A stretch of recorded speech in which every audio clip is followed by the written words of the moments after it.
U.S. Senator Ted Cruz has been calling on China to release Mark Swidan, a Houston resident who has been detained in the country for more than 10 years on drug charges. Swidan was detained in China in 2012 while on a trip looking for materials for his home and business in Houston. Chinese authorities arrested him after his driver and translator were found in possession of drugs. The driver blamed Swidan, who is accused of trafficking and manufacturing methamphetamine. Swidan had no drugs on him or in his hotel room, and records show he was not in China at the time of the alleged offense, according to a review of Swidan's case compiled in 2019 by the United Nations Working Group on Arbitrary Detention. Here's what Texas senators said on the floor of the House, appealing to the Biden administration to secure Swidan's release. Cruz's call comes a week before Secretary of State Antony Blinken's scheduled visit to China. I spoke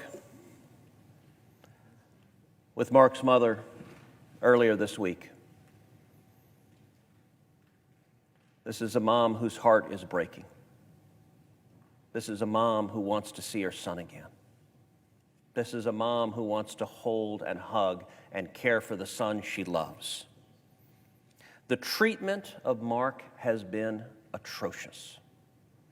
So much so that even the United Nations has called on China to release him. The Working Group on Arbitrary Detention, a UN group of human rights experts who investigate cases of arbitrary detention around the world, found that Mark is being held in violation of customary international law and international norms, including the Universal Declaration of Human Rights. In 2019, a Chinese court sentenced Mark to death. Mark remains unjustly detained today.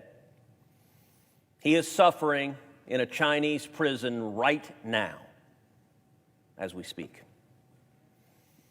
In prison, Mark has been kept in deplorable, abusive conditions. His jailers seek to break his will and break his faith. They have confiscated his Bible and his rosary. Mark's cell exposes him to extreme heat and extreme cold. He's deprived of sleep and subjected to physical abuse. He is in danger of high blood pressure, skin affections, and asthma. He's lost more than 100 pounds. His health is dire. Throughout all of this, Mark has been denied access to his family and access to American diplomats. Mark has communicated with his mother, and his mother has told me and told the world that the Chinese Communist government has failed to break Mark's faith, which remains strong. Madam President, I rise today to speak about a gross miscarriage of justice, the imprisonment of Mark Swidan by the government of China and the Chinese Communist Party.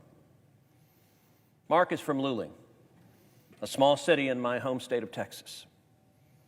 His mother, Ms. Catherine Swidan, still lives in Luling, while Mark eventually became a resident of Houston, my hometown. For over 10 years, Catherine has been waging a desperate battle to see her son again. In 2012, Mark traveled to China on a business trip, which turned into a nightmare. On November 13th, 2012, Mark was abducted by China's Public Security Bureau while he was taking his family back home. A witness to the abduction has said that Mark was detained because Chinese officials wanted to view the contents of his cell phone. Mark was accused of being a part of a criminal conspiracy with 11 other individuals to manufacture and traffic drugs, charges that Mark has denied and which have been debunked over and over again. Chinese authorities tried to coerce Mark into confessing. He refused. And he pleaded not guilty in a trial that occurred in November 2013. During the trial, the prosecution didn't produce any forensic evidence to back up their allegations. And no drugs were found on Mark or in his hotel room. Records in Mark's passport show that he wasn't even in China during the time of the alleged offenses.